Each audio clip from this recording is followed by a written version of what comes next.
The silk gloves felt too tight against Charlotte's fingers as she watched another bride walk toward happiness. She shouldn't have come. Everyone knew that. The whispers had started the moment she'd stepped through the garden doors in her charcoal grey gown, the colour of half-mourning, the colour of women caught between grief and life. "Poor thing," someone murmured behind a fan, still clinging to society after what happened. Charlotte's spine straightened. 6 months. 6 months since Thomas had died, and somehow that made her a ghost at her own cousin's wedding, not quite dead enough to be forgotten, not quite alive enough to be welcomed. The receiving line stretched before her like a gauntlet. She'd already seen the bride's mother glance away, already felt the cold courtesy of relatives who'd once called her dear. Her late husband's family had made their position clear. Thomas's debts were not their concern, and neither was his widow. She was 26 years old and entirely alone. "Miss Hartley." The whisper came from beside her, low and commanding. She'd been demoted from Mrs. Ashford back to her maiden name in the eyes of society, as if her marriage had been erased along with her husband's life. Charlotte turned. The Duke of Thornbridge stood at her elbow, his presence somehow both startling and inevitable. She'd seen him from across ballrooms before. Who hadn't? He was the kind of man who seemed carved from authority itself. Dark hair swept back from a face too severe to be handsome in the conventional sense, but impossible to look away from. Eyes the colour of smoke. "Your Grace," she managed, dropping into a curtsy that felt absurdly formal, given that they'd never been introduced. "Walk with me." It wasn't a question. Charlotte's breath caught. "I don't... now." His hand was already at her elbow, guiding her away from the receiving line with the casual certainty of someone who'd never been told no. "Before Lady Ashford's nephew reaches you." She glanced back. Sure enough, Richard Ashford was cutting through the crowd, his expression carrying that particular blend of false concern and cruel satisfaction that had become familiar. He'd been making noises about the house she still occupied. Thomas's house, which apparently Richard felt entitled to, along with everything else her husband had left behind. The Duke's grip tightened almost imperceptibly, steering her toward the edge of the garden, where rose trellises created pockets of privacy. Her heart hammered against her ribs. This was improper. This was... "How much do you owe?" he asked, his voice pitched for her ears alone. Charlotte stopped walking. "I beg your pardon. Your late husband's debts. How much?" Heat flooded her cheeks. "That is none of your... £3,000. He said it with the certainty of someone who already knew. Give or take. And Richard Ashford has been circling like a vulture, hasn't he? Offering to settle matters. If you'll just sign over the house and disappear quietly to some cottage in the country." She couldn't breathe. How did he know? How could he possibly? "Your Grace, I don't understand why you..." "Because I need something from you." His eyes met hers, and there was something almost desperate beneath that commanding exterior, something that made her forget to look away. "And you need protection, so we're going to help each other. I don't pretend you're my bride." The words hung in the air between them like something impossible. Charlotte heard herself laugh, a short, sharp sound. "Have you lost your mind?" "Not yet." His mouth curved into something that wasn't quite a smile. "Though my mother's matchmaking efforts are bringing me close. She's invited 7 eligible ladies to my estate for the summer. 7. I need them gone, and I need society to stop treating me like a prize bull at auction." Charlotte shook her head. "You want me to pretend to be engaged to you?" "Yes. That's insane. That's practical." He glanced back toward the wedding party. Richard Ashford was still looking for her, his expression darkening. "You need money and protection from creditors. I need freedom from fortune hunters and my mother's schemes. We announce an engagement tonight. You come to Thornbridge Manor for the summer as my intended. At the end of the season we part amicably. You keep a generous settlement that will clear your debts and secure your independence. I keep my peace." It was insane. It was also the first offer of help anyone had made since Thomas died. Really died, not the careful fiction everyone pretended about his fall from his horse. The fall that had come after months of gambling and drinking, after the creditors had started circling, after he'd stopped looking her in the eye. "Why me?" Charlotte heard herself ask. The Duke's expression shifted, became something raw. "Because you're the only woman in this garden who looks like she'd rather be anywhere else. Because you won't actually want to marry me at the end, and because—" He paused. "Because you looked at me just now like I might be a real person instead of a title and a fortune." Something in Charlotte's chest cracked open. This powerful, unreachable man looked almost lonely. "If I say yes," she said slowly, "what exactly would this arrangement entail?" "Public appearances, enough affection to be believable. You'd have your own rooms at Thornbridge, your own freedom. All I ask is that you help me discourage my mother's matchmaking efforts and look convincingly devoted when society is watching. And at the end of summer, we part as friends. You get £20,000 and a story about mutual unsuitability that preserves both our reputations. I get my mother off my back for at least another year." £20,000. It was more than she'd earn in a lifetime of teaching or sewing or any other respectable poverty she'd been contemplating. It was freedom. It was also a lie. Charlotte looked at the Duke, really looked at him, at the tension in his jaw, the exhaustion around his eyes. Whatever drove him to this desperate proposal, it was real, and somehow that mattered. "One condition," she said, "when we part, you tell the truth. That I wasn't suitable, that I'm still too marked by grief and debt to be a proper duchess. I won't have you shouldering the blame." Something flickered in his expression. Respect, maybe. "You'd rather be seen as damaged than let me be seen as fickle." "I'm already seen as damaged, Your Grace. You have a reputation to maintain. I have nothing left to lose." It was the wrong thing to say. She saw it in how his expression tightened, how his hand at her elbow became almost protective. "Then we agree on one thing," he said quietly. "You have nothing left to lose. So take the risk, Miss Hartley. Let me help you."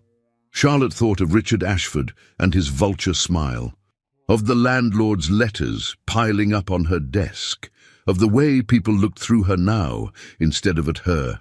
"Yes," she whispered.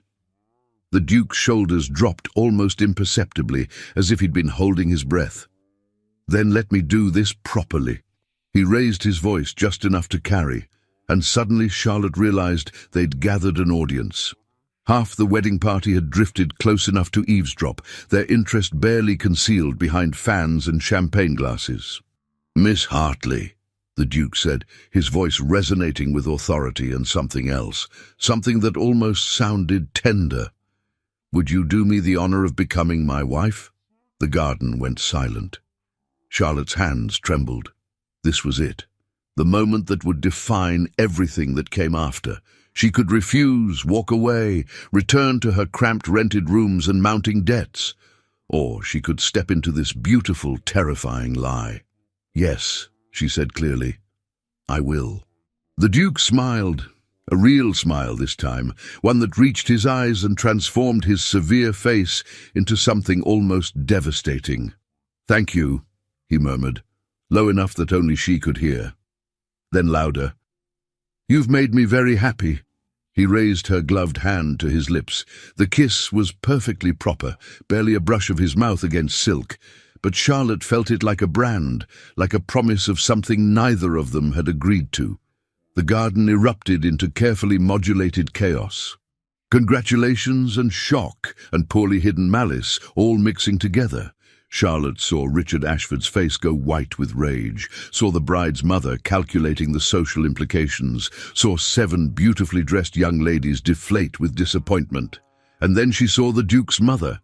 The Dowager Duchess of Thornbridge swept toward them like a force of nature, her expression unreadable. She was a tall woman, elegant and formidable, with her son's same smoke-grey eyes. "Adrian," she said coolly, "how—" Unexpected. Mother! The Duke's voice carried a warning. Allow me to introduce my fiancée, Miss Charlotte Hartley.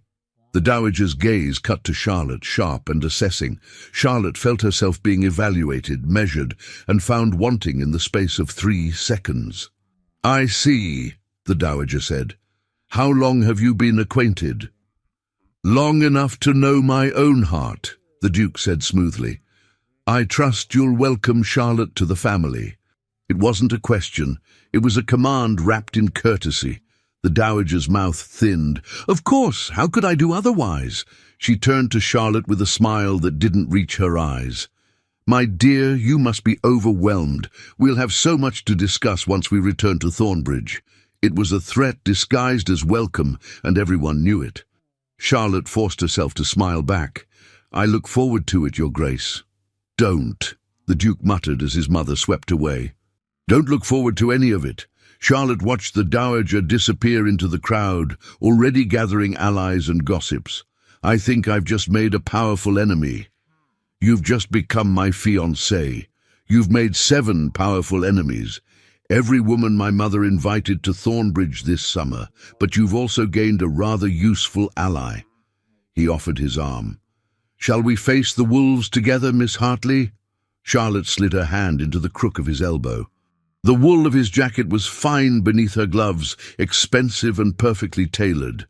Everything about him screamed old money, ancient title, the kind of power she'd never been close to.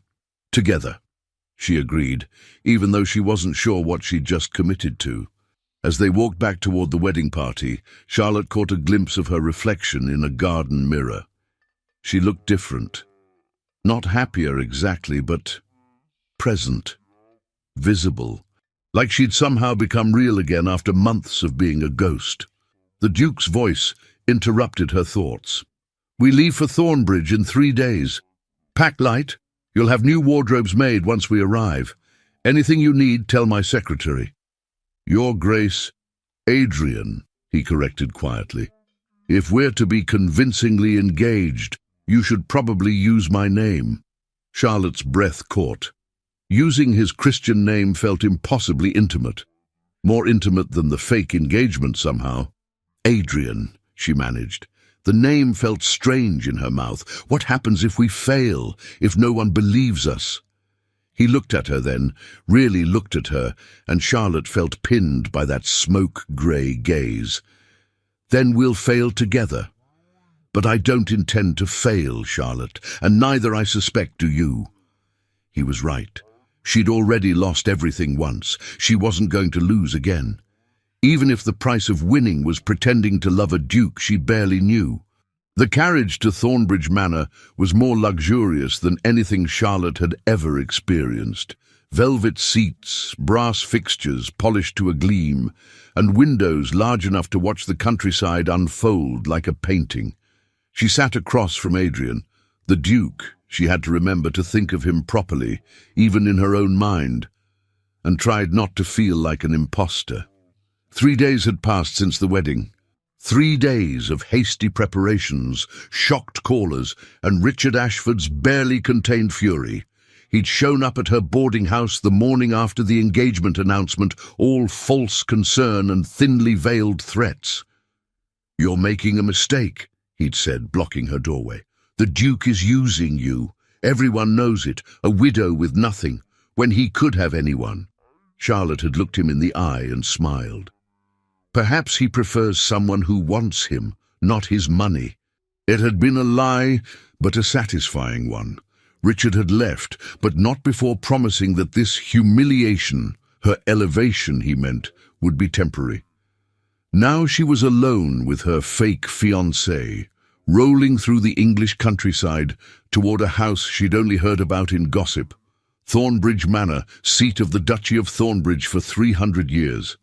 A place so grand that even its gatehouse was larger than the home she'd shared with Thomas. You're nervous, Adrian observed. Charlotte glanced at him.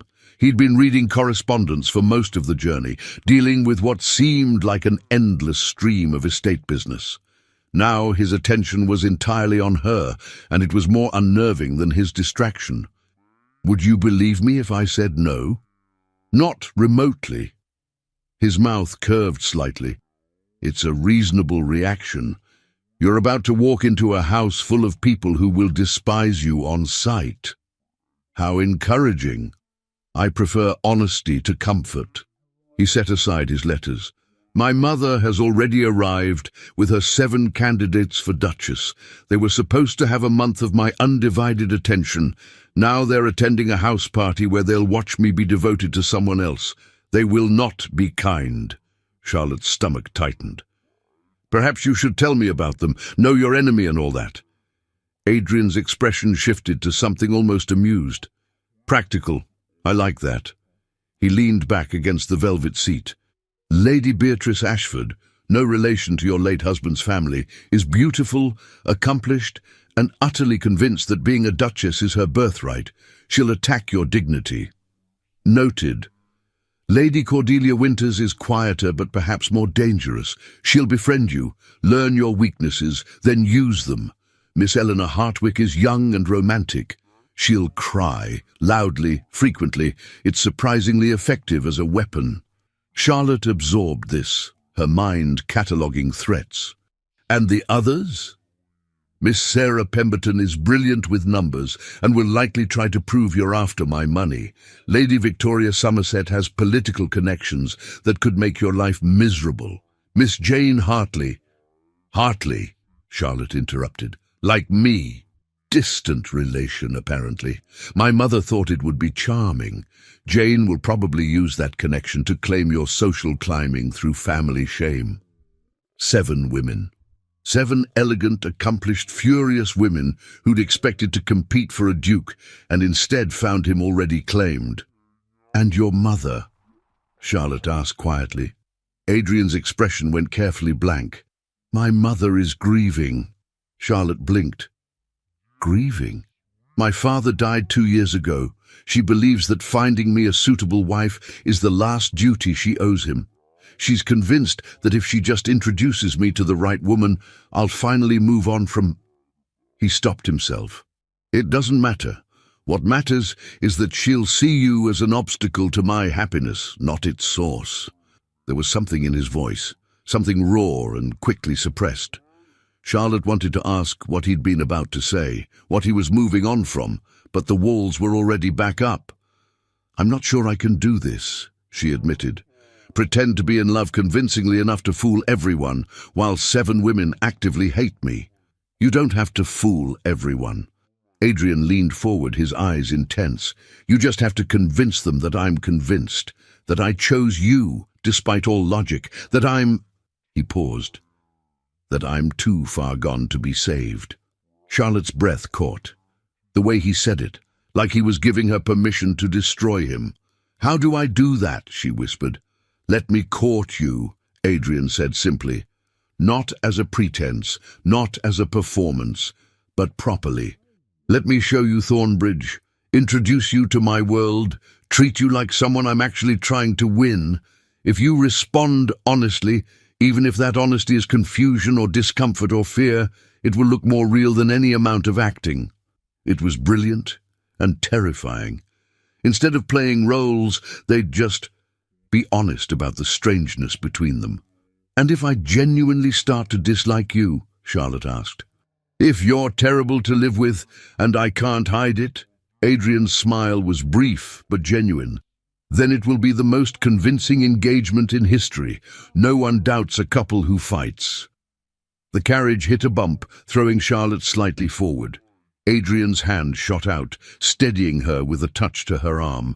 Even through her sleeve, she felt the warmth of his palm. Thank you, she managed. He didn't move his hand. Charlotte, I need you to understand something. Once we arrive at Thornbridge, we're on display constantly. Every servant, every guest, every tenant on my land will be watching.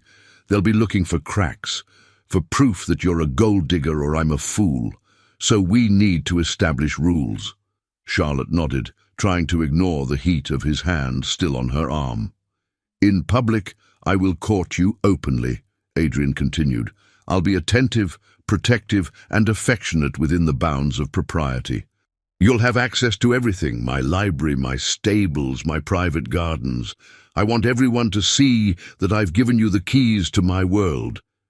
And in private? His hand fell away. In private, we're honest. You'll have your own suite, separate from mine, your own space to breathe. But we should probably spend some time actually talking, learning about each other. It will make the public performance easier. It was sensible. It was also lonely somehow, the idea that their connection would only be real when no one was watching. The carriage slowed. Charlotte looked out the window and felt her heart stop. Thornbridge Manor rose from the landscape like something from a fairy tale. Not the kind with happy endings, the kind with warnings. Pale stone glowed in the afternoon sun, windows reflecting light like watching eyes. The house sprawled across what must have been acres, wings and towers and chimneys, creating a silhouette that spoke of centuries of power. "Oh," Charlotte breathed. "Overwhelming?" Adrian asked dryly. "Terrifying." "Good. At least you're honest about it." He gathered his papers. "Remember, Charlotte, you belong here because I want you here. Let them question that at their peril." The carriage stopped. A footman appeared to open the door. Adrian descended first, then turned to offer his hand. Charlotte took it, her gloved fingers trembling slightly in his grip. The entrance hall of Thornbridge Manor opened before her like a cathedral. Marble floors, soaring ceilings, portraits of stern ancestors watching from gilded frames, and assembled at the base of the grand staircase 7 beautifully dressed women and 1 formidable dowager duchess. "Adrian," the dowager said, her voice echoing in the vast space, "welcome home." "Mother." Adrian kept Charlotte's hand firmly tucked in his arm. "Ladies, may I present my fiancée, Miss Charlotte Hartley." 7 pairs of eyes fixed on Charlotte with varying degrees of hostility. She felt stripped bare, evaluated, and dismissed in the space of seconds. Lady Beatrice Ashford spoke first, her voice honey-sweet and poisonous. "Miss Hartley, how unexpected. We'd all been so looking forward to getting to know the Duke this summer. But now, of course, you've rather changed those plans, haven't you?" It was a direct attack disguised as politeness. Charlotte felt Adrian tense beside her. "I'm sorry to have disrupted your summer," Charlotte said carefully, "though I hope we can all still become friends." "Friends?" Miss Sarah Pemberton, the one who was good with numbers, smiled sharply. "How modern. Tell me, Miss Hartley, how long have you and the Duke been acquainted?" "Not long," Charlotte admitted, because lying would only make it worse. "Sometimes connections happen quickly." "Indeed." Lady Cordelia Winters stepped forward, all soft concern. "Especially when one is in difficult circumstances. I heard about your late husband's unfortunate debts. It must be such a relief to have found security." The implication hung in the air. Gold digger. Charlotte felt heat rise in her cheeks. Adrian's hand covered hers, a gesture of solidarity and ownership. "Charlotte's circumstances are irrelevant," he said coldly. "She could be penniless or an heiress. My feelings wouldn't change." "Of course not," the dowager interjected smoothly. "How could they when you barely know her?" The blow was elegant and devastating. Even Adrian couldn't counter it without revealing the truth of their arrangement. Charlotte felt the ground shifting beneath her feet. This was what the summer would be: constant attacks, constant defense, constant performance. And she'd agreed to it. She'd walked into this gilded cage willingly. "I'm rather tired from the journey," she heard herself say. "Perhaps someone could show me to my rooms."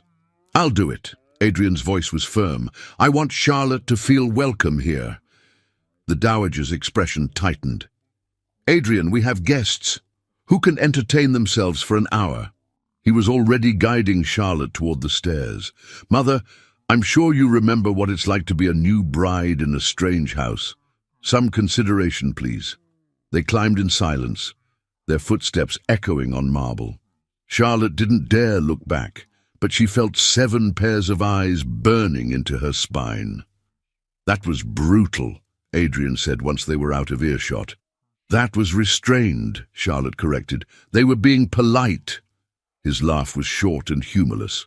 Then we're in for an interesting summer. He led her through corridors that seemed to stretch forever, past portraits and tapestries and doors that probably opened onto rooms she'd never see. Finally, he stopped before a carved oak door.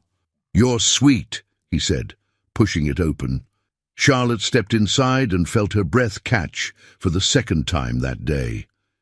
The rooms were beautiful, cream and gold and soft blue, with tall windows overlooking gardens that seemed to go on forever. A sitting room, a bedroom visible through an open door, and what looked like a private dressing room beyond that. "It's too much," she whispered. "It's appropriate." Adrian moved to the windows. "These were going to be the Duchess's room someday. They should be yours now." Charlotte joined him at the window. From here she could see the formal gardens, the lake in the distance, the rolling hills beyond. It was breathtaking. It was also a prison of sorts, beautiful and inescapable. "My rooms are in the East Wing," Adrian continued, "connected through a private hallway, but you'll have your own entrance. No one can access your space without your permission. Except you. Except me." He turned to face her. "But I won't use it without invitation. Despite appearances, Charlotte, I'm not a monster. This arrangement benefits us both, but I won't make you uncomfortable in your own rooms." Charlotte studied his face, looking for deception. She found only exhaustion. "Why did you really propose this?" she asked. "Not the surface reasons, the real one." Adrian was quiet for a long moment. Then, "Because I'm tired of being hunted. Because every woman my mother introduces looks at me and sees a title, a fortune, a legacy to produce heirs for. They don't see me, and I've started to wonder if anyone ever will." The honesty was unexpected and painful. Charlotte recognized that ache, the loneliness of being invisible even while everyone was looking. "I see you," she said quietly. His eyes met hers. "That's why I chose you." Something passed between them, not attraction exactly, but recognition. Two people who'd been rendered invisible by grief and circumstance, suddenly visible to each other. A knock interrupted the moment. A maid appeared with Charlotte's trunk, her pitifully small trunk, which looked absurd in these grand rooms. "I'll leave you to rest," Adrian said. "Dinner is at 8, formal dress." Charlotte's stomach dropped. "I don't have—" "Your wardrobe should arrive tomorrow from the modiste. Tonight, wear whatever you have. I don't care if it's black crepe or cotton. You'll still be the most important woman in the room." He left before she could respond, the door closing softly behind him. Charlotte stood alone in her beautiful cage and wondered what she'd gotten herself into. Charlotte's only formal gown was 2 years old, slightly too large from recent weight loss, and undeniably plain compared to what she suspected the other women would wear. She stood before the mirror in her new rooms, trying to feel like someone who belonged in a duchess's suite. She failed. A soft knock interrupted her spiraling thoughts. "Miss Hartley? I'm here to help you dress." The maid who entered was young, perhaps 20, with kind eyes and efficient hands. "I'm Annie, miss. His Grace assigned me to you personally." "Annie," Charlotte tried to smile, "I'm afraid my wardrobe is rather limited." "We'll make do, miss." Annie moved to the trunk with professional assessment. "Oh, this is lovely." She pulled out Charlotte's black silk, the one concession to quality that Thomas had bought her before everything fell apart. It was morning dress, technically, but in candlelight it would read as sophisticated rather than grieving. Probably. "Let's get you dressed," Annie said. "And don't you worry about those ladies downstairs. They can drip jewels all they like. You're the one wearing His Grace's ring." Charlotte glanced at her left hand. The engagement ring Adrian had slipped on her finger that morning was a family heirloom, sapphires and diamonds, in an intricate setting that probably cost more than her late husband's entire estate. It felt heavy, both literally and metaphorically.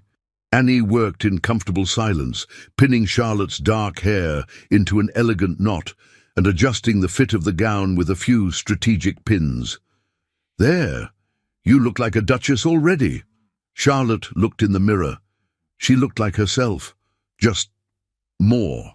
The black silk made her skin seem luminous. The sapphire ring caught the light. Her eyes looked larger, darker, more serious than usual. "I look terrified," she admitted. "Good," Annie said. "Better to be honest than fake. Now come on, His Grace doesn't like to be kept waiting." The walk to the dining room felt like a death march. Charlotte descended the grand staircase, her hand trailing on the marble balustrade, acutely aware of every portrait watching her pass. Duchesses and their children, generations of wealth and power, looking down on the impostor in their midst. The dining room doors stood open. Charlotte paused in the doorway, taking in the scene. The table could easily seat 30. Tonight it held 11. Adrian at the head, his mother at the opposite end, 7 beautifully dressed women arranged between them, and one empty chair at Adrian's right hand, the place of honor. Everyone looked up as she entered. Charlotte saw it all in an instant. Lady Beatrice's ice-blue gown that matched her eyes, Lady Cordelia's diamonds that probably rivaled the crown jewels, Miss Eleanor's pink confection that made her look like a fairy tale princess, and Charlotte's own stark black silk, mourning among celebration. She felt like a crow at a peacock convention. Adrian stood immediately, his eyes finding hers across the room. "Charlotte." He crossed to her in 3 strides, offering his arm. "You look beautiful." It was said loud enough for everyone to hear, and with enough conviction that Charlotte almost believed it. He led her to the empty chair, holding it himself, rather than letting a footman do it. "Ladies," the dowager said coolly once they were seated, "shall we continue our conversation about the summer schedule?" "Of course, Your Grace." Lady Beatrice smiled. "We were just discussing the garden party next week. Such a shame Miss Hartley doesn't know anyone in the county. It will be quite overwhelming for her." "I'm sure Charlotte will manage," Adrian said. "She's remarkably resilient." "Resilience is such a practical quality," Miss Sarah Pemberton observed, "though not always what one looks for in a duchess." The first course arrived, a delicate soup that Charlotte barely tasted. Around her, conversation flowed with the smooth viciousness of society warfare. "Tell us, Miss Hartley," Lady Victoria Somerset said, "what are your accomplishments? Do you paint? Play the pianoforte?" Charlotte's hand tightened on her spoon. "I read extensively, and I have some skill with estate management. I ran my late husband's household for 5 years." "Estate management," Miss Jane Hartley, her supposed distant relation, repeated. "How rustic, though I suppose when one marries young to a gentleman of limited means, one must be practical." The implication was clear. Charlotte had married beneath herself, and now was marrying above herself. Both choices were equally suspicious. "Charlotte married for love," Adrian interjected quietly, "an increasingly rare thing among our class." And yet here she is," Lady Cordelia said sweetly, "engaged again so soon after her loss. One wonders at the speed of such recovered affection." Charlotte felt the trap. If she admitted to still grieving Thomas, she was heartless for becoming engaged. If she claimed to be over him, she was shallow. There was no right answer. "I wonder at it myself," she said honestly. "Grief is strange. It doesn't follow convenient timelines or social expectations. Sometimes healing comes from unexpected places." She felt Adrian's attention sharpen. That had been honest, perhaps too honest. But the other women seemed momentarily uncertain, as if her candor had disrupted their script. The dowager recovered first. "How philosophical, though one must wonder if healing is the same as love." "Isn't it?" Charlotte asked. "Don't we love people who make us feel whole?" Adrian's hand found hers under the table, a brief squeeze of solidarity. "Charlotte makes me feel whole," he said simply. The words hung in the air. Charlotte realized with a start that he'd just claimed something real. that their pretend engagement was based on genuine connection, even if not romantic love. The other women shifted uncomfortably. This wasn't going according to plan. Miss Eleanor Hartwick, the romantic one, looked close to tears. "That's beautiful," she whispered. I hope you'll both be very happy."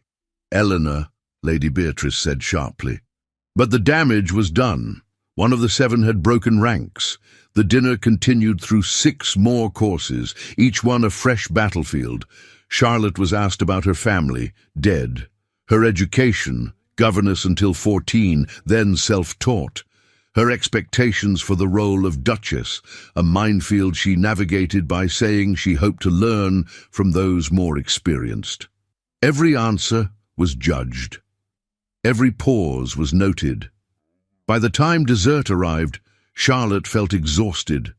Her face hurt from maintaining a pleasant expression. Her hand ached from Adrian's periodic squeezes of support. "Perhaps we should take coffee in the drawing room," the Dowager suggested. "The gentlemen can join us there." It was a calculated insult. Usually men took port separately, but with only Adrian present, the division was pointless. Just a reminder that he was outnumbered by women with designs on him. The drawing room was another exercise in intimidation. Silk sofas, priceless art, a pianoforte that probably cost more than Charlotte's entire year's income.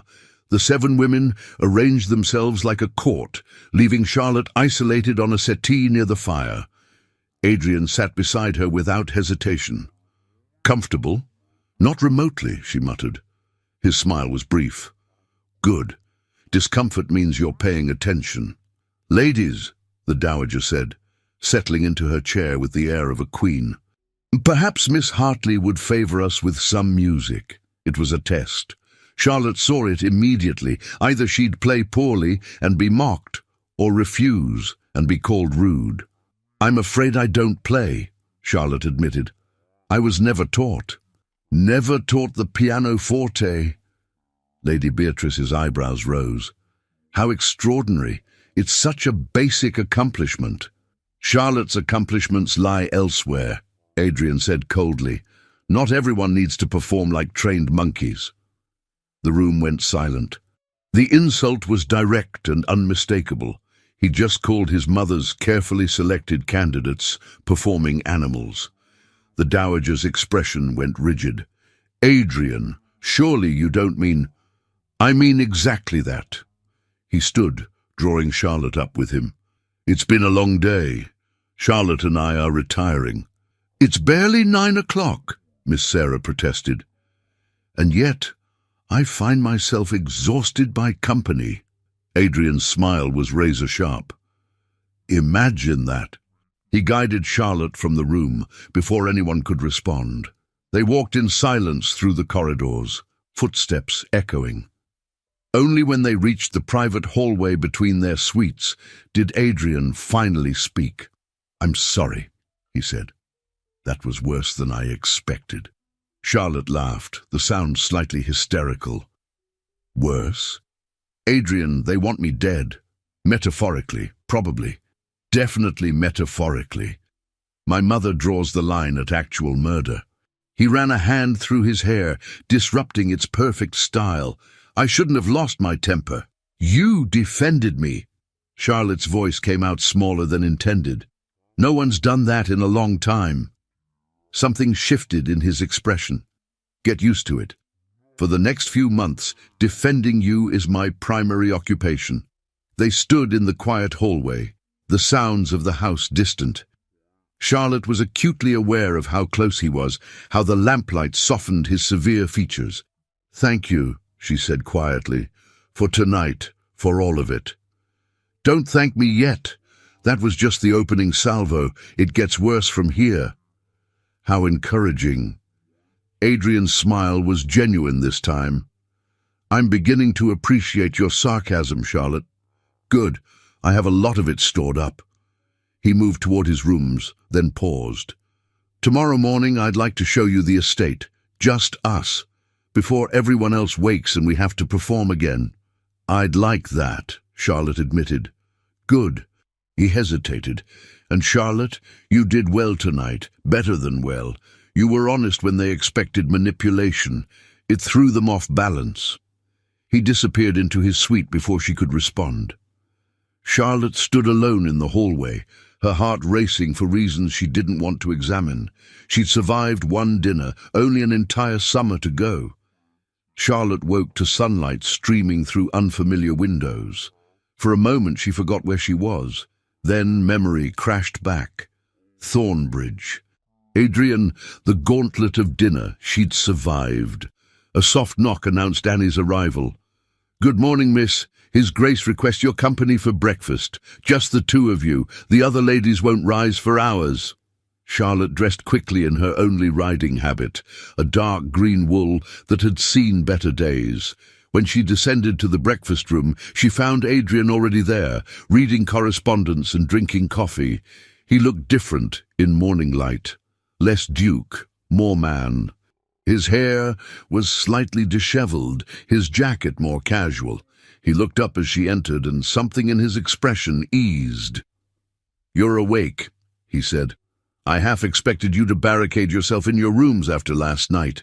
"Tempting," Charlotte admitted, fixing herself a plate from the sideboard. "But I didn't come here to hide." "No," Adrian agreed. "You came here to fight." "Good."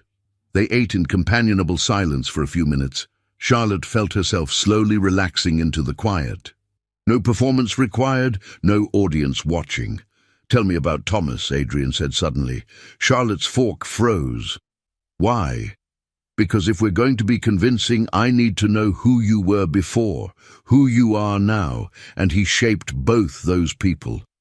It was unexpectedly insightful. Charlotte set down her fork, trying to find words for the complicated truth. "Thomas was beautiful," she said finally. "Charming. Everyone loved him, including me at first. We married when I was 21, too young, but I thought I knew what I wanted. For the first year it was good. He was attentive, kind. We laughed a lot.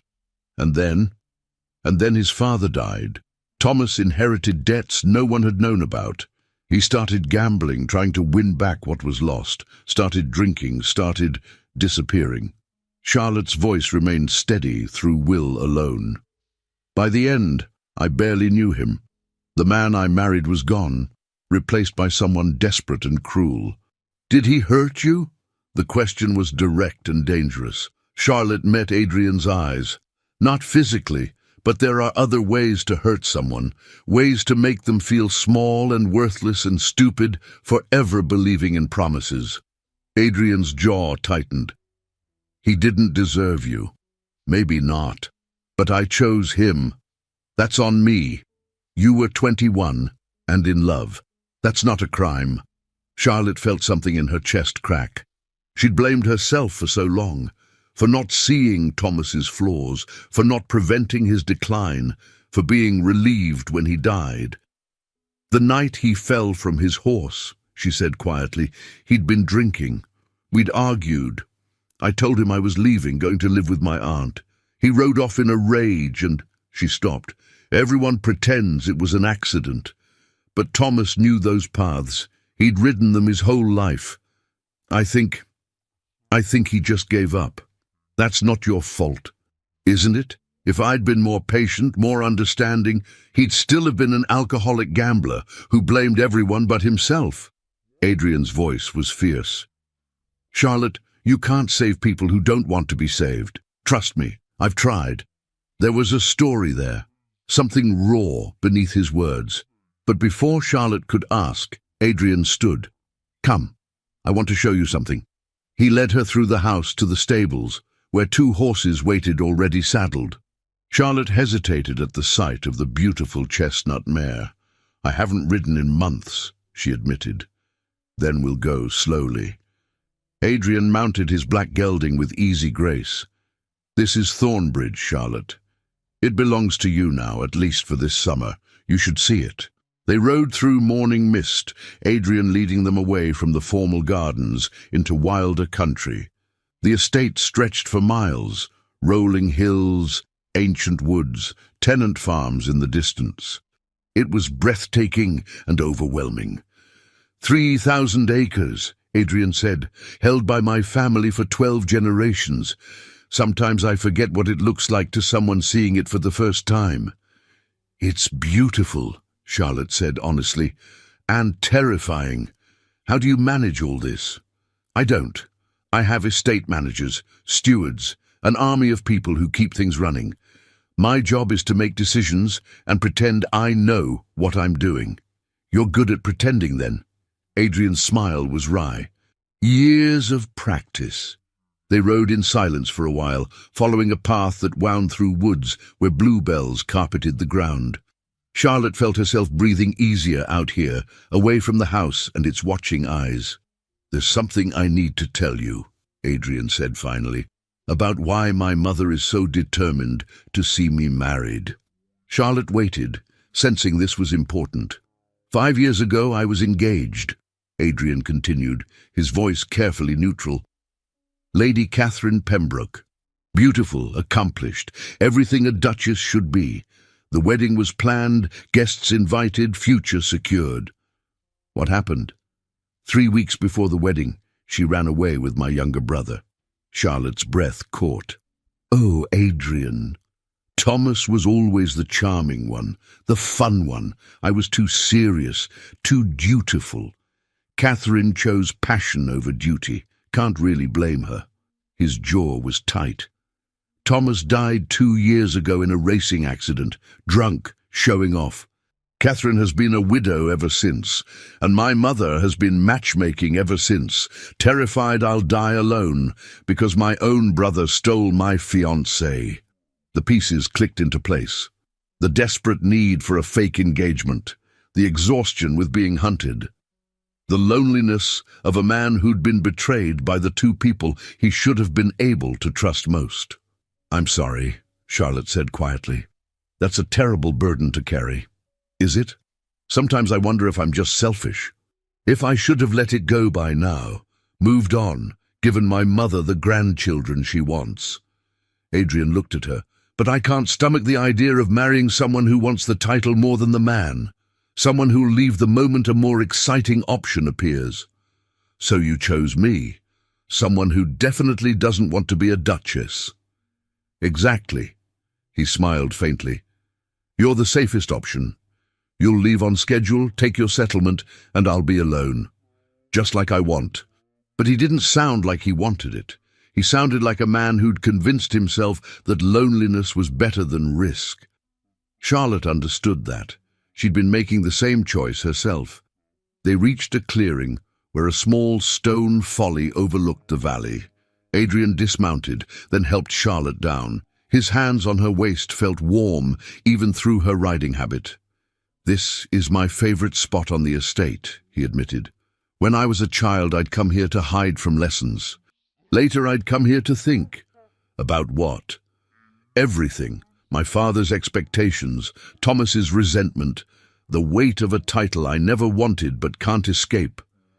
He leaned against the stone railing.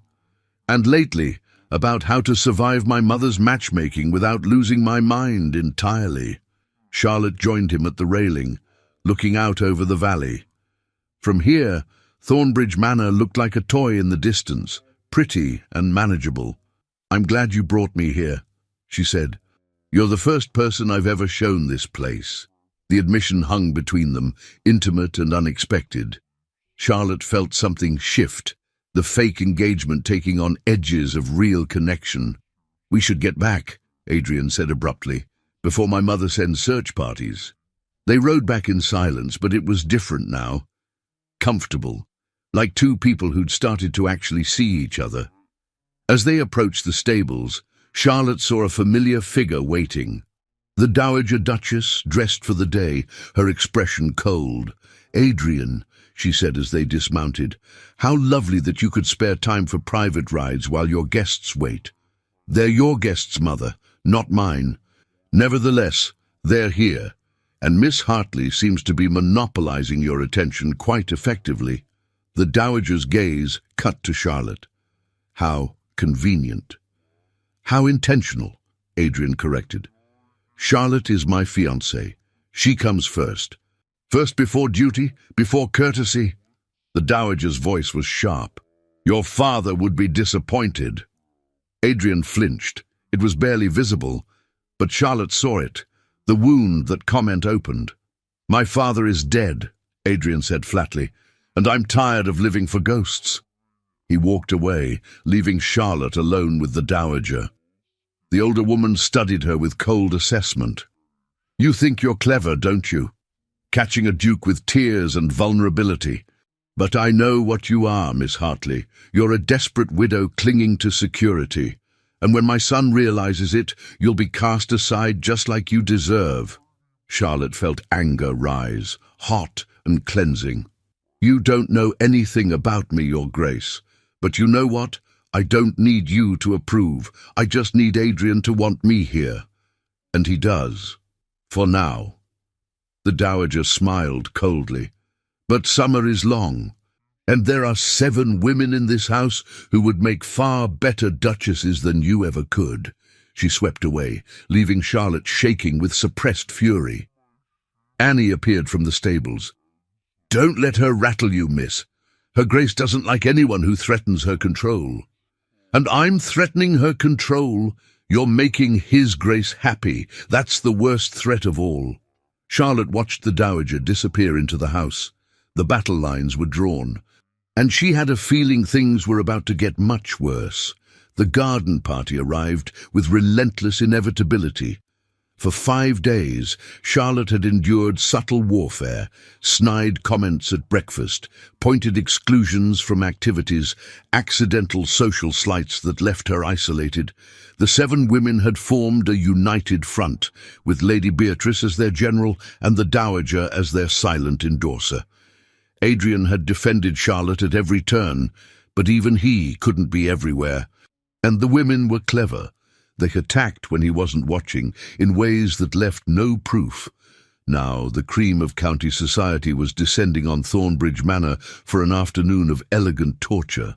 Charlotte stood in her rooms, wearing one of her new gowns, a cream silk that Annie had insisted made her look regal. She didn't feel regal. She felt like an imposter about to be exposed. You look beautiful, Annie said firmly. Now stop fidgeting with your gloves.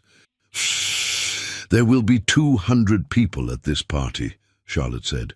200 people who've known Adrian his whole life, who remember his engagement to Lady Catherine, who will take their cues from His Grace, Annie interrupted.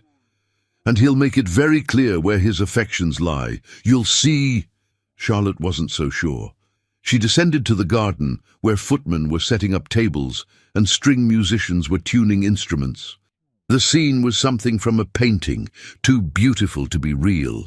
Adrian found her immediately, as if he'd been watching for her arrival. He looked devastating in his formal jacket, every inch the powerful duke. But when he smiled at her, something in his expression softened. Ready? He asked quietly. Not even slightly. Good. Honesty looks good on you. He offered his arm. Let's shock some people. The first guests had already arrived, local gentry, minor nobility, people whose names Charlotte would never remember. Adrian introduced her to everyone with the same steady formality. My fiancée, Miss Charlotte Hartley. Some responded with genuine warmth, most responded with barely concealed speculation. And then Lady Catherine Pembroke arrived. Charlotte recognized her immediately, not because they'd met, but because every eye in the garden turned. She was stunning, golden hair, perfect features, an ice-blue gown that matched her eyes. She moved like someone who knew everyone was watching and expected nothing less. Adrian's entire body went rigid. Breathe, Charlotte whispered. He did, though it looked painful. I didn't know she'd be here. Your mother invited her, didn't she? Of course she did. Adrian's voice was flat. Mother's been trying to convince me to forgive Catherine for 2 years. She thinks we should heal old wounds. Lady Catherine approached with the confidence of someone who'd never been told no. Adrian, how lovely to see you. Catherine. His voice could have frozen glass. And you must be Miss Hartley. Catherine's smile was polite, and utterly false. How unexpected. Adrian always preferred elegance over obviousness.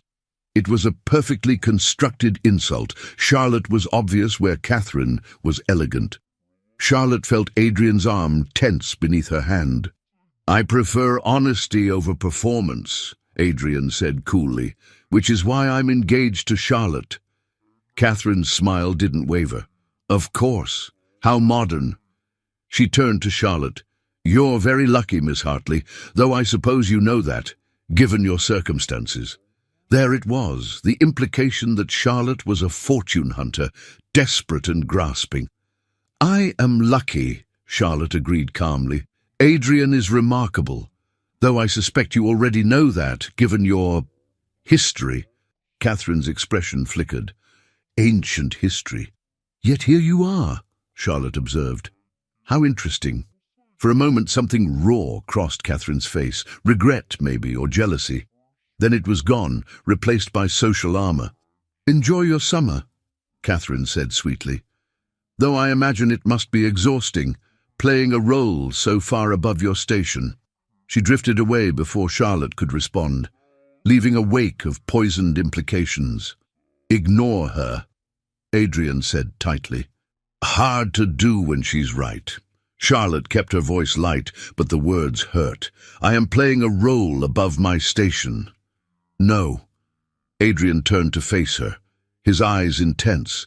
"You're exactly where you should be. Catherine gave up any right to judge when she chose my brother over me. Her opinion means nothing, but it clearly meant something." Charlotte could see the old wound reopening, the way Adrian's shoulders carried new tension. Catherine's arrival had shifted something, made their pretend engagement feel more fragile. The afternoon descended into carefully orchestrated chaos.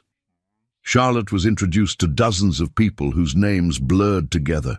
She smiled until her face ached, made polite conversation about weather and gardens, and tried to ignore the way people's eyes kept sliding toward Lady Catherine as if comparing. The 7 ladies in residence circled like sharks, each taking opportunities to undermine Charlotte's position. Lady Beatrice cornered her near the refreshment table. "Such a lovely party. Though I couldn't help noticing you don't know anyone here. How isolating that must be." "Adrian knows them," Charlotte replied. "That's enough. For now. But what happens when the novelty wears off? When he remembers what a real duchess looks like?" Beatrice's smile was razor-sharp. "Catherine is here after all, and old loves die hard." Miss Sarah Pemberton was more direct. "I've been doing calculations, Miss Hartley. Your late husband's debts totaled approximately £3,000. His Grace's annual income is £60,000. Quite the upgrade, isn't it?" "I wouldn't know," Charlotte said evenly. "I don't think of Adrian in terms of income." How refreshingly naive. Sarah's eyes were cold. "Though I suppose that act works on men. The innocent widow so grateful for rescue." Each attack was small, targeted, designed to leave Charlotte feeling exposed and inadequate. By the time afternoon tea was served, she wanted nothing more than to retreat to her rooms and hide. But Adrian found her. Always he found her. "Walk with me," he said quietly, offering his arm. They escaped to a quieter section of the garden, where rose arbors created pockets of privacy. Charlotte felt some of the tension leave her shoulders. "That bad?" Adrian asked. "They're relentless," Charlotte admitted. "Every conversation is an ambush." "I know. I've been watching." His jaw was tight. "I'm sorry. I thought bringing you here would give you protection, but I've just made you a target." "It's not your fault, isn't it? I created this situation. I asked you to pretend, and now you're paying the price." He stopped walking, turning to face her. "Charlotte, if this is too much, if you want to end the engagement and take the settlement now, I'll understand." Charlotte looked at him. Really looked. She saw exhaustion in the lines around his eyes, tension in his shoulders, something almost desperate in his expression. He was giving her an escape, but he didn't want her to take it, and suddenly neither did she. "No," she said firmly. "I'm not running. These women think I'm weak, that I'm here for your money, but I'm not. I'm here because—" She paused, searching for truth. "Because you asked me, because I want to prove them wrong, because I'm tired of being invisible and overlooked and told I don't belong." Adrian's expression shifted.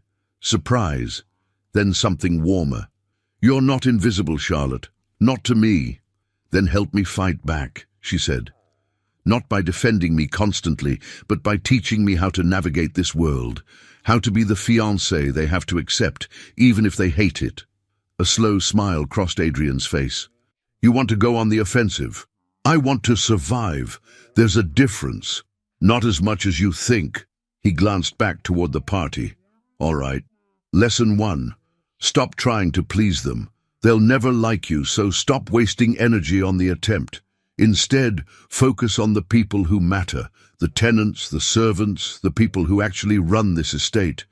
Win their loyalty, and the rest becomes noise." It was pragmatic and slightly ruthless. Charlotte found herself smiling. "What else? Stop apologizing for taking up space. You're my fiancé. Act like it.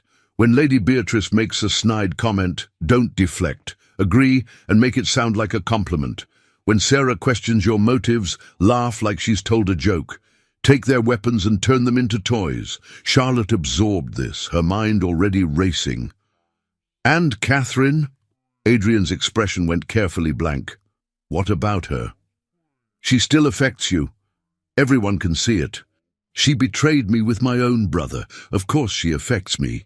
But you're not over it," Charlotte said gently, "and that gives her power.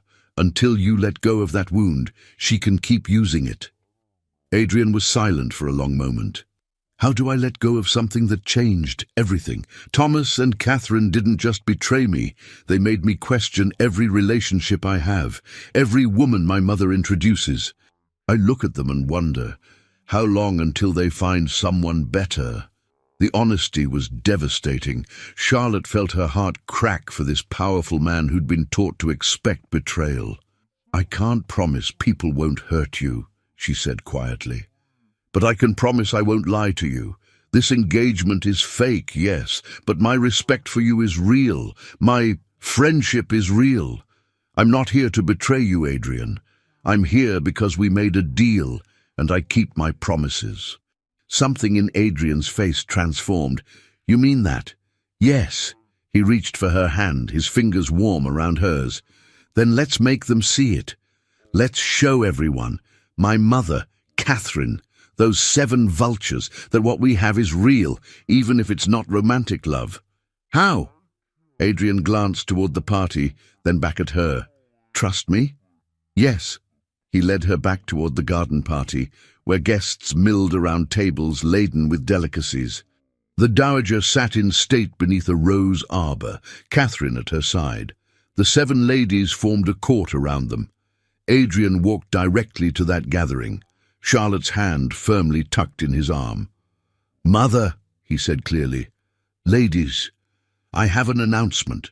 The garden quieted. 200 pairs of eyes turned toward them. Charlotte's heart hammered. What was he doing? "I know there's been speculation about my engagement," Adrian continued, his voice carrying across the lawn. "Questions about timing, about suitability, about whether Charlotte and I are truly suited for each other." The dowager's expression was frozen. Catherine looked fascinated. "So, let me be absolutely clear," Adrian said. "Charlotte is the finest woman I've ever met. She's honest when others play games. She's brave when others hide. She treats people with kindness regardless of their station. And yes, she's unconventional. She doesn't play the pianoforte or paint watercolors or know all the rules of society." He looked directly at his mother. "She's better than that. She's real." Charlotte felt tears prick her eyes. It was a performance, she knew that. But it felt true. "So anyone who questions my choice," Adrian finished, "questions my judgment, and I don't take kindly to that." Silence. Absolute silence. Then someone began to applaud. One of the tenants, a middle-aged woman Charlotte had met earlier. Others joined, Not everyone, but enough to make a point. The dowager's expression was glacial. How touching, Adrian, though perhaps a bit dramatic for a garden party. I disagree, Catherine said unexpectedly. Everyone turned to her in shock. I think it's exactly what needed to be said. Miss Hartley is fortunate to have such a devoted champion. There was something in her voice. Regret, maybe, or wistfulness, as if she was remembering when Adrian had once defended her that way. Indeed, Lady Beatrice said coolly, though devotion can be blinding, or it can be clear-sighted, Adrian countered. Time will tell. He led Charlotte away from the gathering back toward the house. Once they were out of earshot, Charlotte let out a shaky breath. That was either brilliant or disastrous, she said. Possibly both. Adrian's smile was tight. But necessary. I'm tired of letting people question you, even when their questions are valid. Especially then.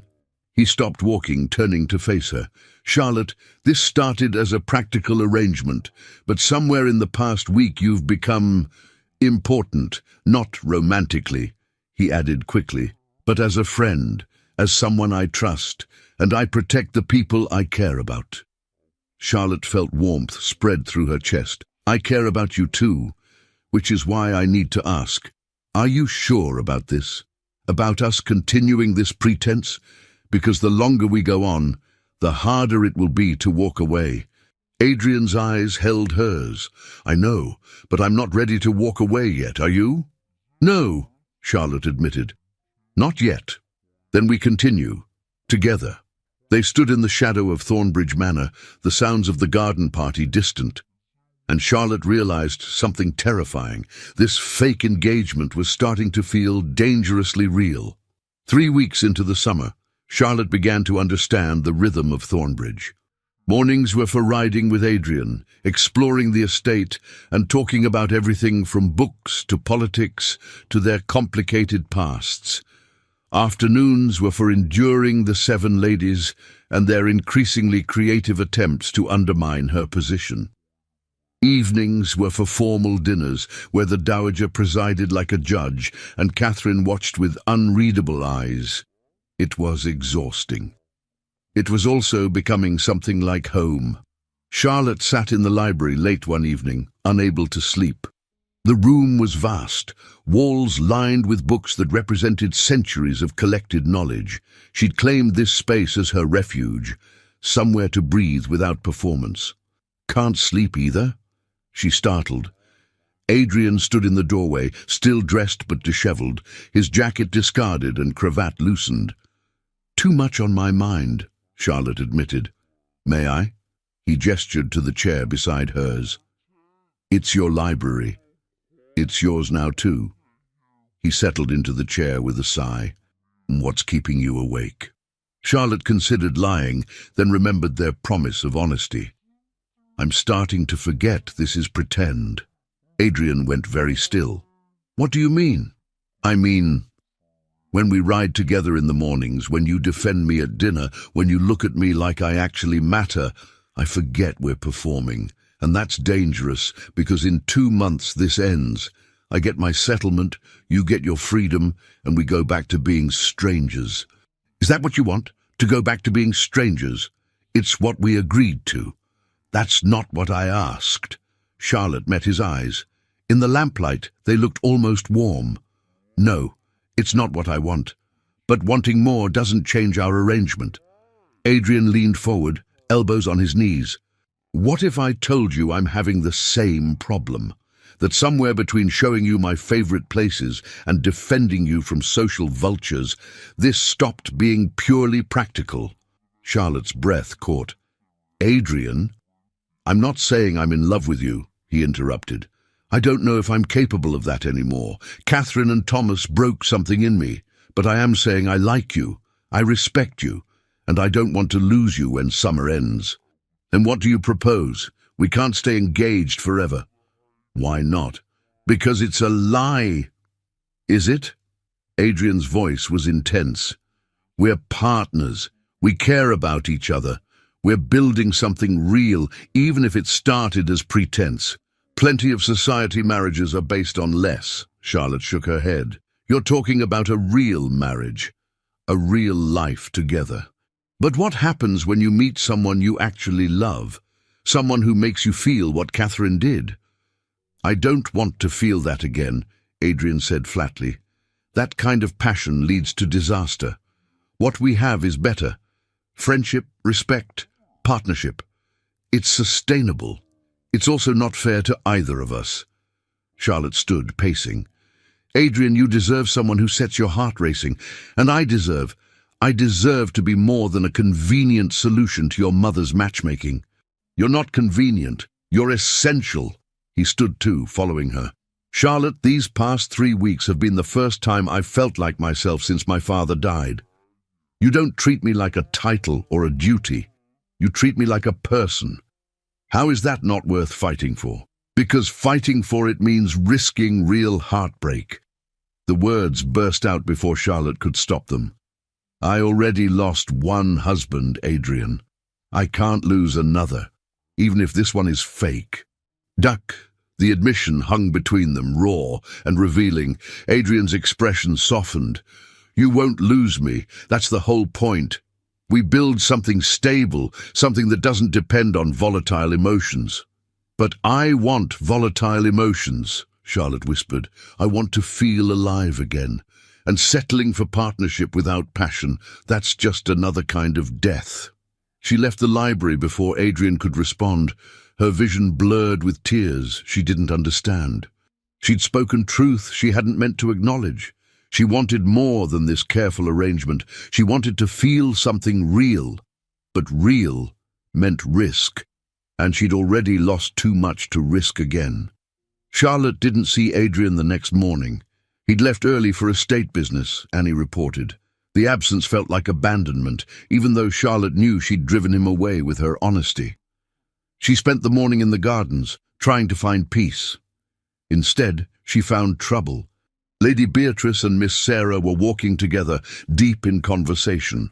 They didn't see Charlotte behind the hedgerow. Absolutely perfect, Beatrice was saying. If we can arrange for them to be discovered together, the scandal will force the engagement to end. But how do we get Ashford into her rooms? Sarah asked. Charlotte's blood went cold. Ashford, Richard Ashford, her late husband's cousin, the man who'd been circling her debts like a predator. He arrives tomorrow for the midsummer ball, Beatrice said. The Dowager invited him specifically. She thinks he can provide context about Charlotte's unsuitability. We just need to make sure he finds Charlotte alone at the right moment. And then? And then he compromises her, publicly enough that Adrian has no choice but to break the engagement. His Grace can hardly marry a woman caught in a scandal with another man. Sarah sounded uncertain. That seems extreme. It's necessary, Beatrice said coldly. Charlotte doesn't belong here. She's common, desperate, and unsuitable. We're doing Adrian a favor by removing her before he makes a terrible mistake. They moved away, leaving Charlotte shaking behind the hedge. This was more than social warfare. This was a plot to destroy her reputation and end her engagement through manufactured scandal. She had to tell Adrian, had to warn him. But when she found him later that afternoon, he was in meetings with his steward. When she tried again at dinner, the Dowager monopolized his attention, and when she finally cornered him after dinner, he looked so exhausted that she couldn't add to his burdens. Tomorrow, she told herself, I'll tell him tomorrow. But tomorrow brought the arrival of Richard Ashford and 100 guests for the midsummer ball. And by then, it might be too late. The ballroom at Thornbridge Manor blazed with 1,000 candles. Crystal chandeliers cast rainbow light across marble floors where couples whirled in perfect formation. Charlotte stood at the edge, watching the spectacle and feeling utterly out of place. Her new ball gown was beautiful, pale gold silk that Annie had insisted matched her eyes. But beauty couldn't erase the fact that Charlotte didn't know most of these dances, hadn't been introduced to half the guests, and was about to be the target of a deliberate scandal. She still hadn't told Adrian. Every time she'd tried, something interrupted, And now Richard Ashford was here, cutting through the crowd with predatory purpose. "Miss Hartley," he bowed with false courtesy. "Or should I say, your grace-to-be? How far you've climbed." "Mr. Ashford." Charlotte kept her voice neutral. "I'm surprised to see you here. The Dowager Duchess invited me personally. She thought my perspective on your character might prove illuminating." His smile was cruel. "After all, I knew you when you were just poor Thomas's desperate wife drowning in debt." Charlotte felt her face flush. Around them, people were starting to notice the confrontation. "My past is no secret," she said quietly. "Isn't it? Does His Grace know about the creditors who visited your house daily? The furniture you sold piece by piece? The nights Thomas came home reeking of gin and gambling losses?" Richard leaned closer. "Does he know you were relieved when Thomas died?" "That's enough." Adrian's voice cut through the crowd like ice. He appeared at Charlotte's side, his expression dangerous. "You forget yourself, Ashford. I merely speak truth, Your Grace. Someone should before you bind yourself to a woman of such dubious character. The only dubious character here is yours." Adrian's hand found Charlotte's, his grip protective. "You're no longer welcome at Thornbridge. Leave, now." Richard's expression went ugly. "You're making a mistake. She's using you just like she used Thomas. Out." Adrian's voice carried across the ballroom, commanding absolute attention. "Security will escort you to the gates. If you ever speak Charlotte's name again, I'll ruin you. Financially, socially, completely. Do you understand?" Richard's face went white with rage, but he was no match for a duke's authority. Within minutes, footmen had escorted him from the ballroom. The crowd buzzed with speculation. Charlotte felt herself trembling, both with relief and residual fear. Adrian turned to her, his expression softening. "Are you all right?" "I need air," Charlotte managed. He led her through the French doors onto the terrace, away from watching eyes. The night air was cool against Charlotte's flushed skin. "I'm sorry," Adrian said. "I should have refused my mother's invitation to him." "It's not your fault." Charlotte's voice shook. "But Adrian, there's something I need to tell you, something I should have said yesterday." "Adrian!" Lady Beatrice appeared on the terrace, her expression concerned. "Oh, Charlotte, I'm so sorry about that awful scene." "How humiliating for you. It was perfectly calculated sympathy, just sincere enough to sound real, just poisonous enough to reinforce the humiliation." "I'm fine," Charlotte said tightly. "Of course you are. Though perhaps you should rest. I'd be happy to keep Adrian company while you recover." "Charlotte's staying," Adrian said flatly. "We're going back to the ball together." Beatrice's mask slipped for just a second, revealing frustration. Then she smiled. "Of course. Though I did want to mention, I saw Mr. Ashford earlier in the East Wing, near Charlotte's rooms, actually. Isn't that odd?" Charlotte's blood turned to ice. Near her rooms. Of course, Richard wasn't working alone. Beatrice had coordinated this. The plan wasn't over just because Richard had been ejected from the ball. They'd already set the trap. "Adrian," Charlotte said urgently, "I need to check my rooms. Now." His eyes sharpened. "Why?" "Please, just trust me." They moved quickly through the corridors, leaving Beatrice behind. Charlotte's mind raced. If Richard had planted something in her rooms, a love letter, evidence of an affair, anything that could be discovered at the right moment, it could still destroy her reputation. When they reached her suite, the door was ajar. Adrian's expression went deadly. He pushed the door open carefully. Inside, Charlotte's sitting room had been ransacked. Drawers hung open, papers scattered across the floor. And on her desk, a letter in unfamiliar handwriting dated months ago, signed, "Your devoted Thomas." But Thomas had never written Charlotte letters. He'd barely managed coherent conversation by the end. Adrian picked up the letter, reading quickly. His face went white, then red with rage. "This is a forgery," he said flatly. It's supposed to be from your late husband, but it's clearly fabricated. Look, the handwriting is wrong. The phrasing formal when Thomas was always casual. Someone planted this to make it look like you were keeping secret correspondence. Beatrice, Charlotte breathed, or one of the others. They're trying to prove I'm unsuitable, secretive, a liar. Who else knows about this?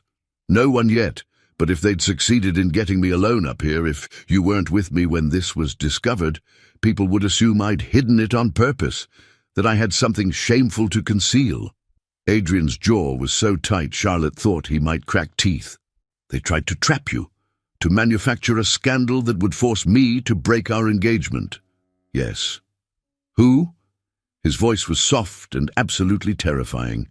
Who planned this? Charlotte hesitated. Then, I overheard Beatrice and Sarah yesterday. They were plotting with Richard to compromise me. This letter must be part of it. If I'd come up here alone, they'd have discovered it and demanded to know why I was hiding letters from my dead husband. Adrian was silent for a long moment, the letter trembling in his grip. Then he walked to the fireplace and threw it into the flames. They watched it curl and blacken, the forged words disappearing into ash. Tomorrow, Adrian said quietly. All 7 of those women leave Thornbridge. I don't care if my mother objects. I don't care if it creates a scandal. They attacked you in my own home. That's unforgivable. Adrian, no. He turned to face her, his eyes blazing. I brought you here to protect you. Instead, I put you in danger. From my mother, from Catherine, from these vipers pretending to be ladies. I'm done. Done with performances, done with games, done with letting people hurt you because I'm too concerned with propriety. Charlotte felt something shift inside her, a wall crumbling. What are you saying? I'm saying this engagement doesn't end in 2 months. It doesn't end at all. Adrian crossed to her, taking her hands in his. Marry me, Charlotte, really marry me. Not for convenience or protection or practical reasons. Marry me because these past weeks have been the best of my life. Because you make me laugh and challenge me and see me as more than a title. Because I can't imagine going back to the emptiness I lived in before you. Charlotte's heart hammered. This wasn't the plan. This was real and terrifying and everything she wanted and feared. You don't love me, she whispered. I don't know what love is anymore, Adrian admitted. Catherine taught me that passion fades, that romance is unreliable. But I know partnership. I know respect. I know that I'd rather spend my life with someone I trust than chase some fantasy of perfect love, and I trust you, Charlotte, completely. It should have been romantic. It should have been everything she wanted. But Charlotte heard what he wasn't saying. He'd settled for safety over passion. Chosen her because she was reliable, not because she made his heart race. That's not enough, she said, pulling her hands free. You deserve more than good enough, and so do I. Charlotte, you're proposing because you're angry, because those women tried to hurt me and you want to prove a point. But a real marriage needs more than protective anger. It needs what? Adrian's voice was raw. Tell me what I'm missing, what I'm doing wrong. You're not doing anything wrong. You're just not in love with me. And I can't marry someone who's still in love with the ghost of Catherine Pembroke. Adrian flinched like she'd struck him. That's not fair. Isn't it? You said yourself you can't feel that way again. But that doesn't mean you've let her go. It means you're hiding from feeling anything real. Charlotte's voice broke. I already lived with a man who couldn't love me properly. I won't do it again, even if the cage is gilded. She left her ransacked rooms, left Adrian standing among scattered papers and ashes, left before she could change her mind and accept a proposal that would give her everything except what she actually needed. Behind her, she heard Adrian say her name. Once. Quietly, like a man who just realized what he'd lost. Charlotte kept walking. The morning after the ball, Charlotte woke to find Thornbridge in chaos. The 7 ladies were packing, protesting loudly to anyone who would listen. The dowager was locked in Adrian's study, her raised voice audible through the thick oak door, and Catherine Pembroke sat in the morning room, pale and silent. Charlotte entered the room cautiously. She hadn't expected to find Catherine alone. "Miss Hartley," Catherine said quietly, "may I speak with you?" Charlotte considered refusing. Then curiosity won. "Of course." Catherine gestured to the chair across from her. Up close, Charlotte noticed the lines around her eyes, the careful way she held herself, like someone afraid of breaking. "I owe you an apology," Catherine said. "And an explanation, though you're entitled to neither." Charlotte waited. "5 years ago I was engaged to Adrian," Catherine continued. "He was perfect, dutiful, honourable, kind, everything a woman should want. But I didn't want perfect. I wanted passion. Thomas offered that, reckless, consuming, dangerous passion. So I chose him, and destroyed Adrian in the process." "Yes." Catherine didn't flinch from the truth. "I told myself he'd be fine, that he was too controlled to truly hurt. I was wrong. I broke something in him that day, made him believe that love was a weapon, that vulnerability was weakness." Charlotte felt her throat tighten. "Why are you telling me this?" "Because last night I watched him defend you, really defend you, not out of duty, but out of genuine feeling. And I saw something I never saw when we were engaged, Adrian letting someone matter." Catherine's eyes were sad. "He's falling in love with you, Charlotte. Maybe already has. But he's so terrified of being hurt again that he'll sabotage it rather than risk the vulnerability. He proposed last night," Charlotte admitted, "out of anger and protectiveness, not love." "Did he say he didn't love you?" "He said he didn't know what love was anymore, that he wanted partnership instead of passion." Catherine laughed, the sound bitter. "Of course he did, because admitting he loves you would mean admitting he's capable of being hurt again. It's easier to frame it as practical arrangement than face the truth." "Which truth?" "That he's terrified," Catherine said simply. "Terrified of trusting someone with his heart, terrified of being abandoned again, so he'll push you away rather than risk the pain. Unless you fight for him." Charlotte shook her head. "I can't fight for someone who won't meet me halfway. I already did that with Thomas, tried to save someone who didn't want to be saved. I won't do it again." "Adrian isn't Thomas," Catherine said firmly. "Thomas was weak, self-destructive, unable to face his problems. Adrian is strong but wounded. There's a difference. One can't be saved. The other just needs someone brave enough to wait out his fear." "That's not fair." "Why should I have to be the brave one?" "Because you already are," Catherine said. "You walked into this house knowing you'd be attacked. You endured weeks of social warfare without breaking. You turned down a proposal from a duke because you wanted real love instead of comfortable settlement. That takes courage Adrian doesn't have yet. But he's learning. You're teaching him." Charlotte felt tears threaten. "What if I wait and he never changes? What if I give him my heart and he breaks it because he's too afraid to keep it safe?"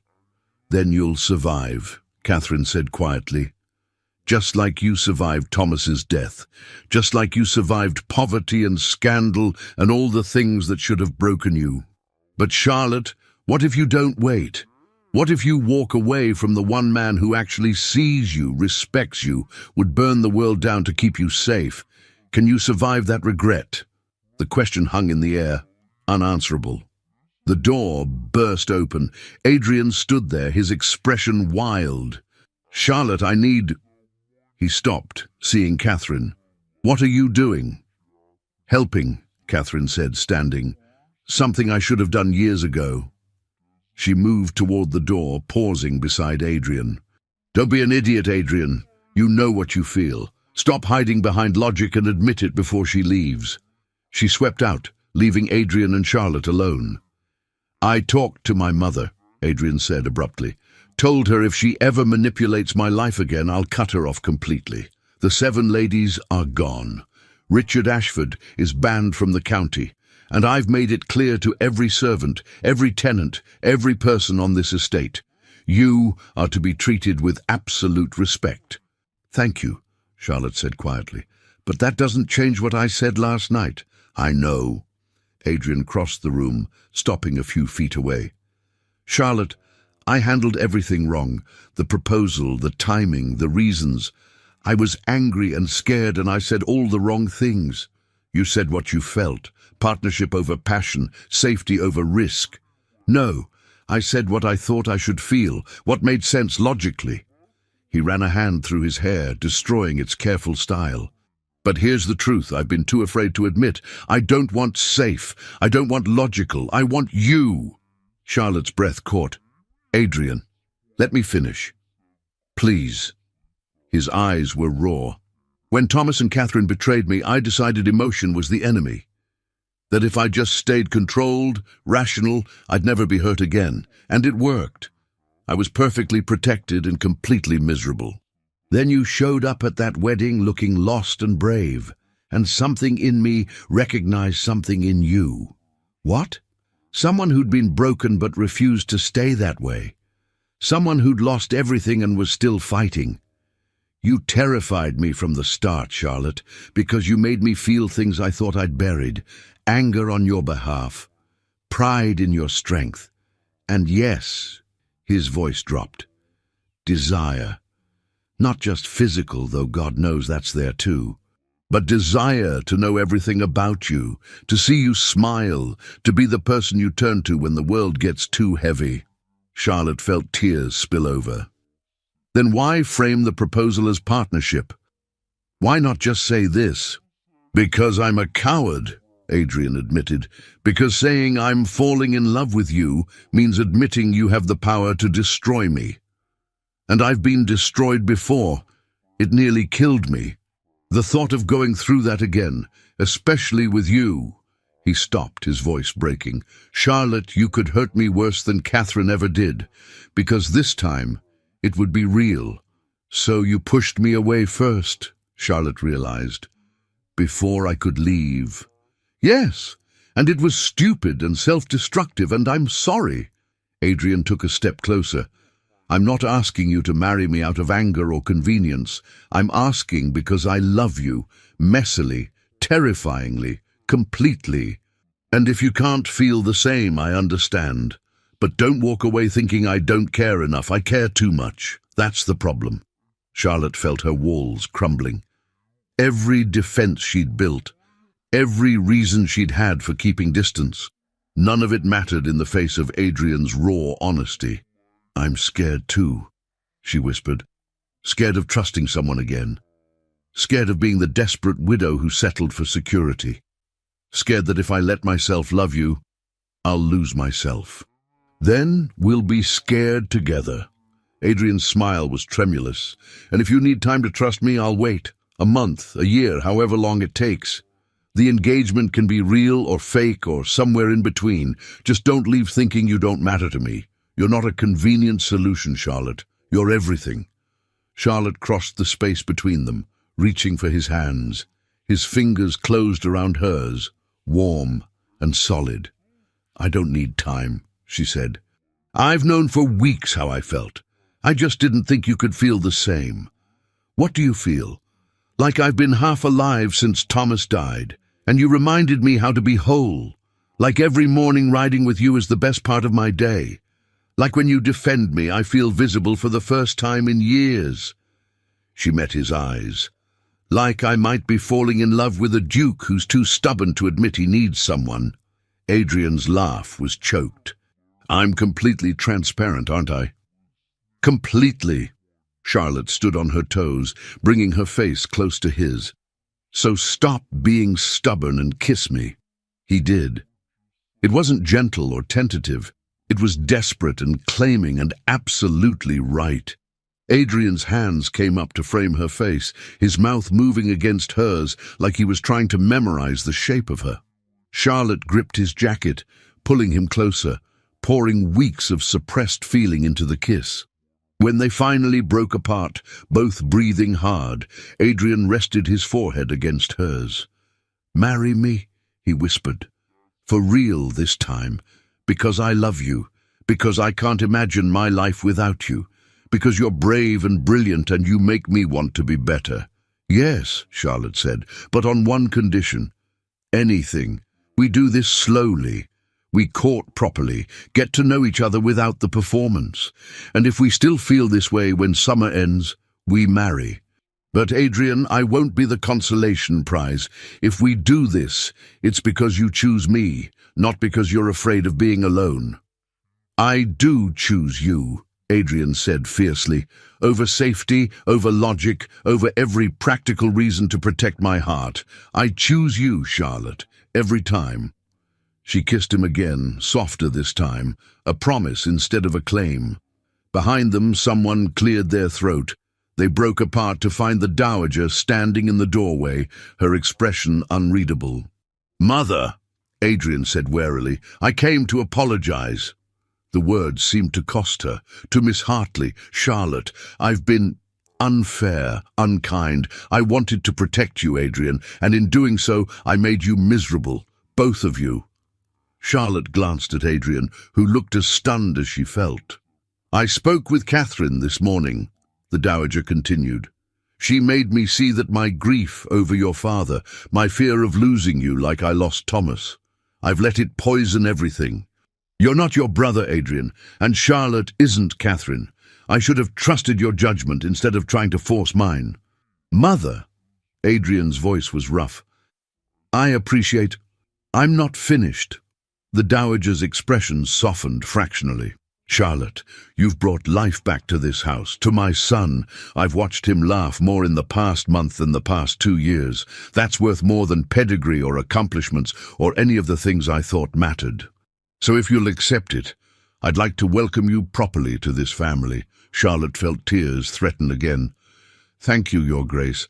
That means more than you know. Call me Eleanor." The dowager, Eleanor, smiled faintly. "We're to be family, after all. Might as well start practicing." She left them alone. Charlotte looked up at Adrian, who appeared dazed. "Did my mother just apologize and use emotional honesty?" "I think she did."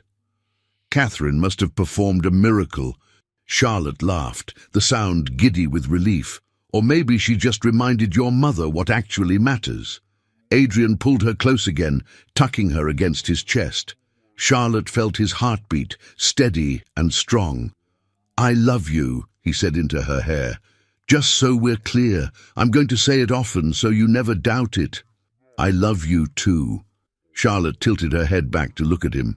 "Even though you're stubborn and overprotective, and you proposed in the worst possible way." "I'll propose again," Adrian promised. "Better, with moonlight and roses and proper romance." "I don't need moonlight. I just need you."